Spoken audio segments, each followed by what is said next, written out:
how do you look at time and work and energy and rest and bucket lists, and can people exchange? So it was that book that actually helped me with the time off concept, that people can have flexible time off. If they want to work more, they get to share in the profits that they're generating. If they want to work less and take more time off, they can as well. Yeah. So that's kind of how we created it, Titus. And we realized, though, there is an addictive drug in productivity in our culture here in the States, and especially if you're going to pay me more money to do it. Yeah. We used to have this thing of like, everyone has a goal. Once you hit your goal, you're done. You can keep working if you want.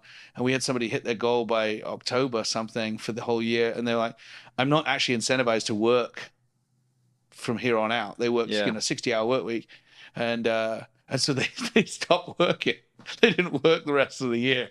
And it was, as a business owner, I'm like, what is happening? They're just not working for 3 months, right. But we pay them a salary, and they were like, yeah, peace out. And I'm doing this kind of like, isn't that great? And I did think, it was like one of those kind of mesmerizing moments. Like, this is really great, I think. But if everyone did it, it'd be like a disaster, Yeah. So then we said, okay, we'll give them, if you keep working, we'll give you a bigger piece of the pie, any profits they generate.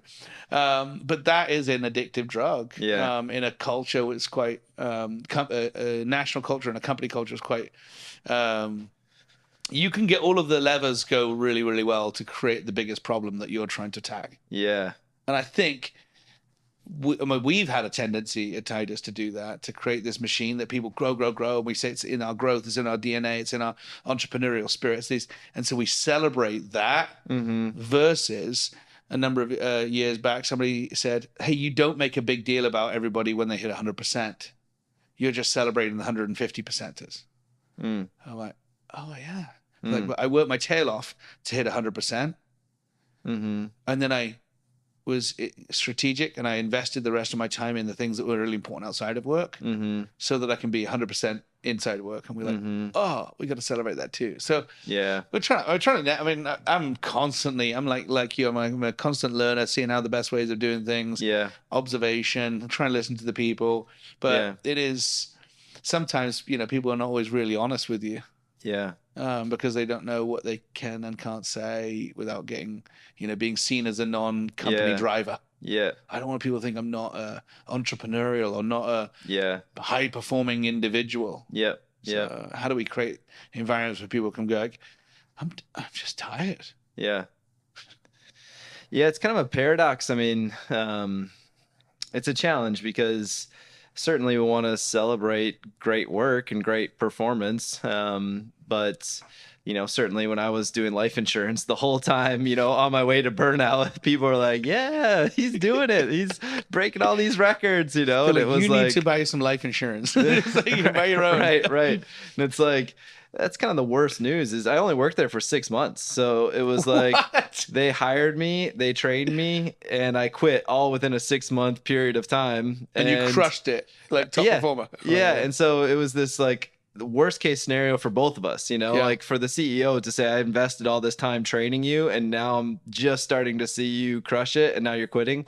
It's horrible for him. Yeah. But the whole time he was clapping for me on my way up to high performance, so it's one of those weird things of like, we celebrate when somebody's crushing it, but we have to make sure that they're not, what's the cost, of, okay, Caleb's selling all these policies. What is he trading for that success? And for me, it was my health and my relationships, which is pretty common for people. And so when people get to a place where they say, my job is killing me, that's when they quit. Because it's a survival mechanism where they say, okay, this job is now taking over my life, so hard stop. And so, okay, how do we get people to where they're not, just on or off, but say, let's pace ourselves a little bit. Let's make it sustainable.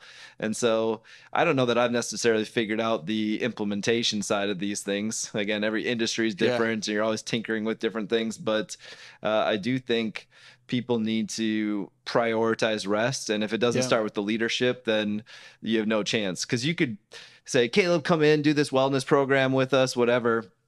And then if you're sending out emails at 1 a.m. and like setting that standard for people, they're like, oh, I should probably be working at 1 a.m. You know, my boss Right. is working at 1 a.m. I just do a delayed send to go at 1 in the morning, but I send it like 4 in the afternoon.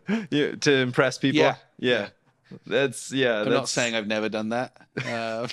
Back in a company that really, like, yeah. decade ago, Yeah. I saw it all around. I'm like, flipping heck, why? It was humorous to me. I'm like, why Yeah. are people working at 11, 12, 1 in the morning? Yeah. And I'm like, so there was one day all of my emails through the whole day, I put a delayed send to go. That's just to, ridiculous. just so, like, they didn't hear from me all day, and then suddenly all these emails at midnight. Yeah. I was fast asleep. It was really Yeah. funny. I just wanted to see what would happen.